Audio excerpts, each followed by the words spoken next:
من الشيطان الرجيم بسم الله الرحمن الرحيم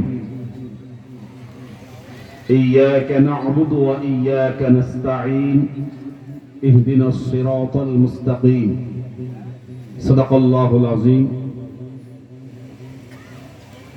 আল্লাহ পাকের অশেষ মেহেরবানি আজকের এই বিশাল ইসলামী সম্মেলনে হাজারাত উলামায়ে কেরাম বিভিন্ন প্রান্ত থেকে অনেক কষ্ট করে এখানে তাশরিফ আনবেন, অনেকেই চলে এসেছেন, আপনাদের মাঝে বয়ান করেছেন, সামনেও করবেন। আজকে যারা কষ্ট স্বীকার করে এই মোবারক মজলিসে আসার জন্য তৌফিক প্রাপ্ত হয়েছেন, আমি সহ সকলেই প্রথমত শুকরগুজার করছি, আল্লাহ পাকের দরবারে শুকরিয়া দান করছি। আলহামদুলিল্লাহ। মুআজ্জাজ হাজরিন, আমি আপনাদের মাঝে মূলত বয়ানের উদ্দেশ্যে আসি নাই, আমি এসেছি দোয়া নেওয়ার জন্য। আমি শেখ আলী তানতাবি তার একটি জীবন কাহিনী পড়ে আমি অত্যন্ত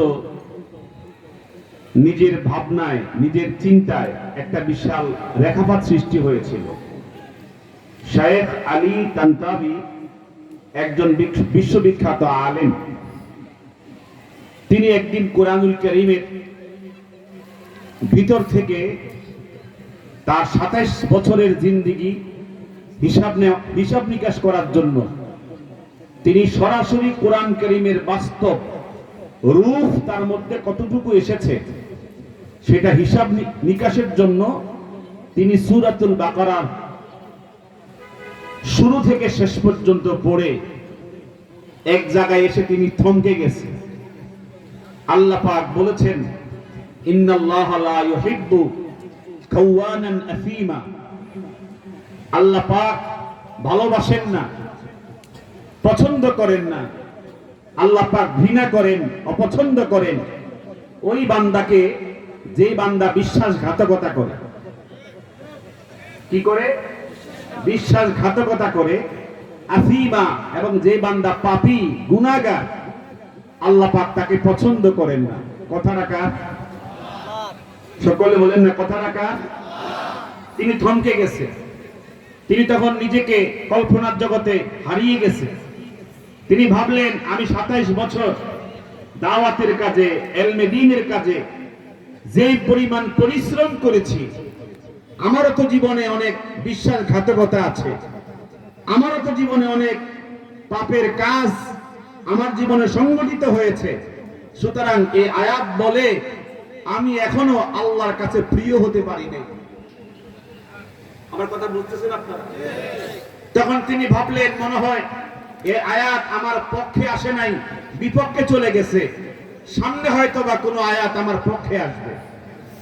তখন তিনি সামনের আয়াত খুঁজতে খুঁজতে সূরাতুন নিসা এখানে তিনি খুলে দেখেন, আল্লাহ পাক বলেছেন, ইন্নাল্লাহা লা ইউহিব্বু কুল্লা মুখতালিন ফখুর। যেই বান্দার সিনাতে, যে বান্দার অন্তরের মধ্যে সরিষা পরিমাণ অহংকারের বীজ থাকে, আল্লাহ তাআলা এই বান্দাকে পছন্দ করেন না। তখন শেখ আলী তানতাবি নিজেকে হিসাব মিলাচ্ছেন, আমি যে পরিমাণ এলেম শিখেছি তার থেকে তো বেশি বাহাদুরি করেছি।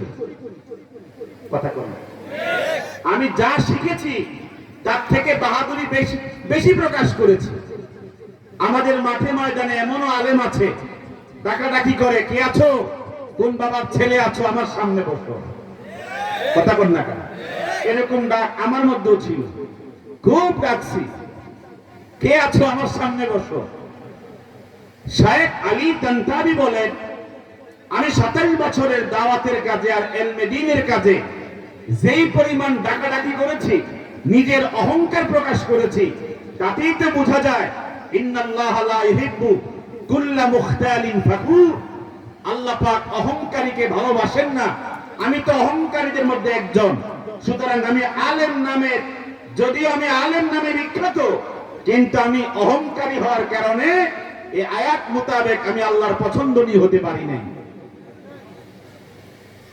তখন তিনি ভাবলেন মনে হয় সামনের কোন আয়াত আমার পক্ষে আসবে। তিনি সূরাতুল হাজ খুললেন, খুলে দেখেন আল্লাহ পাক বলেছেন ইন্নাল্লাহা লা ইউহিব্বুজ জালিমিন, আল্লাহ পাক ভালোবাসেন না, পছন্দ করেন না যারা জালেম, যারা অত্যাচারী, তাদেরকে আল্লাহ পাক ভালোবাসেন না। আমার সামনে, আমার ডানে বামে, আমি সহকারে সকলে বলেন তো আমরা কম বেশি জুলুম করেছি, কোনো সন্দেহ আছে? কারো জুলুম বেশি, কারো জুলুম কম। আমরা প্রত্যেকেই প্রত্যেকের জায়গায় কম বেশি জুলুমকারী, অত্যাচারী। এজন্য শায়েখ আলী বলেন যেহেতু আমি নিজেও তো অত্যাচারী, নিজেও তো জালেম, সুতরাং আমার ইলম, আমার দাওয়াত আমাকে আল্লাহর পছন্দনীয় করে নাই। তখন তিনি ভাবতে পেরেছেন যে আমি যে জালেম, আমি এখনো আল্লাহর পছন্দনীয় হতে পারি। এরপরে তিনি সামনে তেলাওয়াত করতে করতে আরেক পর্যায়ে কোরআন কারীমের আয়াত সামনে পড়েছে ইন্নাল্লাহা লা ইউহিব্বুল মুফসিদিন, আল্লাহ পাক পছন্দ করেন না, ভালোবাসেন না যে সীমা লঙ্ঘনকারী, বিশৃঙ্খলাকারী, সমাজের ফিতনাকারী, আল্লাহ তাকে পছন্দ করেন না। কথা কোন আমাকে এক জায়গায় প্রশ্ন করেছে কবরে মাইয়িতকে দাফন করার পরে এই কবরের উপরে আযান দেওয়া যাবে কিনা। আচ্ছা বলেন, যিনি প্রশ্ন করছে এটা কি ফায়দা আছে? কথা কোন প্রশ্নের কোনো ফায়দা ছিল? আমি বললাম বিদআত, মানামানি লেগে গেছে, হুজুর ওয়াহাবি। কথা কোন কথা কোন কি হুজুর ওয়াহাবি। আরেক জায়গায় প্রশ্ন করছে আযানের আগে দুরূদ সালাম পড়া যাবে কিনা। আমি বললাম বিদআত। কি বললাম? বিদআত। আমি কি ওয়াহাবি।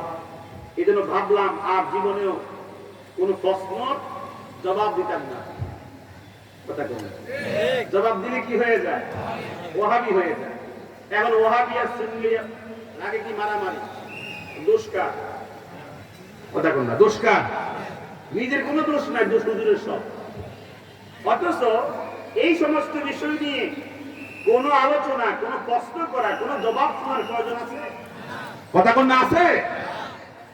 তো হযরত শায়েখ আলী তানতাবী বলেন যেহেতু আল্লাহ পাক বলেছেন মুফসিদিন যারা, বিশৃঙ্খলাকারী যারা, ওদেরকে আল্লাহ পাক পছন্দ করেন না।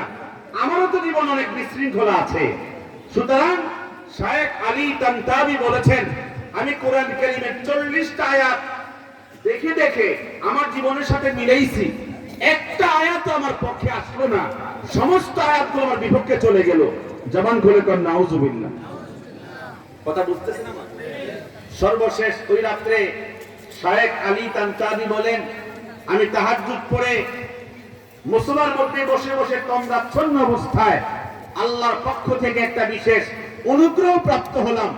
আমাকে ইলহামের মাধ্যমে জানাচ্ছে শায়েখ আলী তানতাবী কোরআন কারীমের কোন আয়াত তোর পক্ষে না গেলেও সূরাতুল বাকারার 222 নম্বর আয়াত তোর পক্ষে আছে।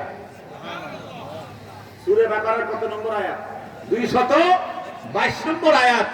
তখন তিনি কোরআন কারীম খুলে দেখে আল্লাহ পাক বলেছেন ইন্নাল্লাহা ইউহিব্বুত তাওয়াবিনা ওয়া ইউহিব্বুল মুতাতাহহিরিন, আল্লাহ পাক ভালোবাসেন যে ফিরে আসে। দেখুন না আমি ফিরে আসছি নাকি আমি কি করছি নাকি ধর্ম ছেড়ে দিছি, মোরতাদ হয়ে গেছি, আমি একটু ফিরে আসছি। আচ্ছা আমার ফিরে আসার কি অধিকার নেই? একটু কথা কর না। আমাকে আমাকে এটা বললাম না, আমি ফিরে আসলাম মাত্র, আমার অধিকার নেই? কি অধিকার নাই আমার? আমি ফিরে আসছি, আমি ফিরে আসছি মাত্র। আমি তো ধর্ম ছেড়ে দেই না, আমি তো নতুন কোন কালেমা গ্রহণ করি না, আমি তো আগের কালেমার মধ্যেই তো আছি। কথা বলেন না কেন? কি নতুন কিছু করেছি আমি? আমি ফিরে এসেছি। শায়েখ আলী তানতাবী বলেন যদি এই আয়াতে কারিমা আল্লাহ পাক বান্দার জন্য উপহার না দিত, কথা কথা কত বড় বড় হুজুর, কত বড় বড় বুজুর্গ ধরা পড়ে যেত। সারা পৃথিবীর সমস্ত গুনাহ, সারা দুনিয়ার সমস্ত পাপ আপনি করলেন, অসুবিধা নাই, কিন্তু আপনি ফিরে আসছেন কার কাছে? আল্লাহর কাছে। সমস্ত পাপ শেষ হয়ে যায় একমাত্র একটা দরজা দিয়ে প্রবেশ করলে, সে দরজার নাম তাওবা। কথা বলেন ঠিক কি না? এই কারণে আল্লাহ পাক বলেছেন, ইন্নাল্লাহা ইউহিব্বুত তাওয়াবিনা ওয়া ইউহিব্বুল মুতাতাহহিরিন। আমার 20 বছরের যদি ভুল ত্রুটি হয়ে থাকে, এই তওবার দরজা দিয়ে প্রবেশ করছি, সব শেষ। কথা কোন ঠিক কি না? আপনি মাফ করেন বা না করেন, আপনি মাফ করেন বা না করেন, সব কি মাফ হইছে না? আমাকে নাকি ক্ষমা করবে না, কয় যা খাওয়াইছি কারে খাওয়াই, কথা কয় এগুলোকে খাওয়া গেছে। আমি মানুষের কাছে ক্ষমা চাবো কি? আমি তো আল্লাহর কাছে ক্ষমা চাইতে হবে, ঠিক কি না? আমি ফিরে এসেছি। সিয়ারু আলামিন নুবালা একটা তারিখের গ্রন্থ, ঐতিহাসিক কিতাব। ইমাম যাহাবী বিশ্ববিখ্যাত মুহাদ্দিস, তিনি 11 নম্বর ভলিউমের মধ্যে লিখেছেন যে হযরত আব্দুল্লাহ ইবনুল মুবারক, আব্দুল্লাহ ইবনুল মুবারক বলেন, আমি জিহাদের মাঠে মুসলমানদের কাফেলাতে আমি দেখতে পাচ্ছি সকাল থেকে যুদ্ধ শুরু হয়েছে।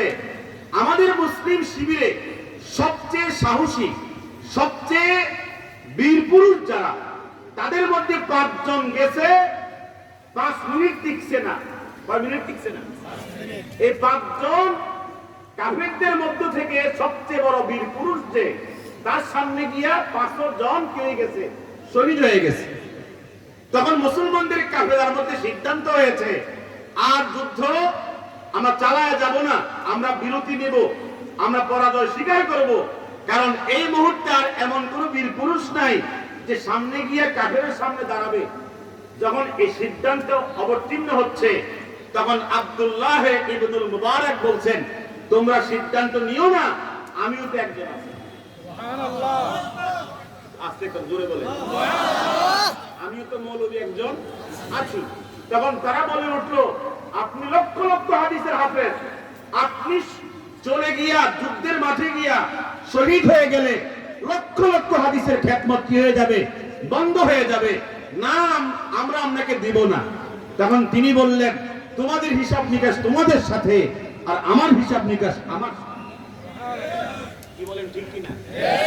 আমনের হিসাব নিকাশ আমনের সাথে, আমার হিসাব নিকাশ আমার সাথে। আমার 10,000 ছাত্র, ওদের কবরে আমি যাব না, আর আমার কবরে তারা যাবে না। কথা বলেন ঠিক কিনা? আমার ভক্ত লক্ষ লক্ষ, তাদের কবরে আমি যাব না, আর আমার কবরে তারা যাবে না। হযরত আব্দুল্লাহ ইবনুল মুবারক বলছেন, শোনো, তোমরা শোনো, আমি যুদ্ধের মাঠে যাব, যে কাফেরের হাতে মুসলমান 5 জন শহীদ হয়েছে, আমি ওই বীর পুরুষের সাথে লড়াই করব। কেউ রাজি হইল, কেউ রাজি হইল না। মোটামুটি মুসলিম শিবিরে একটা আলোচনা সমালোচনা হচ্ছে। এর ভিতর দিয়ে তিনি সিদ্ধান্ত নিয়ে সামনে গিয়ে ওই যে কাফের যে নেতা, তাকে লক্ষ্য করে বলছে, তোমার হাতে মুসলমানদের 5 জন বীর পুরুষ কি হয়েছে? শহীদ হয়েছে। আজকে আমি তোমার সাথে লড়াই করতে এসেছি, তুমি আমাকে আঘাত করো। মুসলমান কখনো মানুষের মাথায় আগে আঘাত করে না, তুমি আঘাত করো, আমি প্রতিহত করব, এরপর আমি তোমাকে আঘাত করব। বলেন না সুবহানাল্লাহ। কাফের কি করছে? আঘাত করছে। আর আল্লাহু আকবার, আমাদের অস্ত্রের নাম কি? আল্লাহু আকবার। জোরে বলেন না কি? আল্লাহু আকবার বলে এই আঘাতের যখন প্রতিহত করেছেন, যে তারিখের মধ্যে এসেছে, ওই কাফেরের তরবারি দ্বিখণ্ডিত হয়ে টুকরা হয়ে পড়ে গেছে। আর শিরস্ত্রাণ আব্দুল্লাহ ইবনুল মুবারক বলছেন, তুমি আমাকে আঘাত করেছো, আমি প্রতিহত করেছি, এখন আমার পালা, আমি আঘাত করব, তুমি প্রতিহত করো। জোরে বলেন সুবহানাল্লাহ। তারিখের মধ্যে আসছে, তিনি যখন আঘাত করেছেন, শিরস্ত্রাণ ভেঙে টুকরা হয়ে গেছে। এরপরে মাথার উপরে তরবারি গেড়েছে, গেড়ে তার বুক পর্যন্ত কলিজা স্পর্শ করেছে। এক আঘাতে কাফের কি হয়ে গেছে? খতম হয়ে গেছে। মুসলমানদের শিবিরে, মুসলমানদের কাফেলায় চিৎকার শুরু হয়েছে, আজকে মনে হয় আমাদেরই বিজয় হবে, আজকে মনে হয় আমাদেরই বিজয় হবে। কিছুক্ষণ পরে তিনি বলছেন, মুসলিম 5 জন শহীদ হয়েছে, এদের বদলা না নেওয়া পর্যন্ত আমি আব্দুল্লাহ পশ্চাৎবরণ করব না। তিনি 5 জনকে খতম করে কিসাস নেওয়ার পরে কাফের বেঈমান সবাই কি হয়েছে? পলায়ন করছে। মুসলমানদের কি হয়েছে? একটু জোরে বলেন না, কি হয়েছে? আমি বিজয় কাহিনী শোনাবার জন্য এই ঘটনা এখানে বলি নাই। আমি যে উদ্দেশ্যে কথাটা এখানে টানছি, এই কথাটা এখন মনোযোগ দিয়ে শুনেন। এই কথাটা বলার জন্য এখানে আমি আপনাদের সামনে এই বিজয় কাহিনী শোনাচ্ছি। এখন তিনি বলছেন যে তারা যখন আমার পক্ষে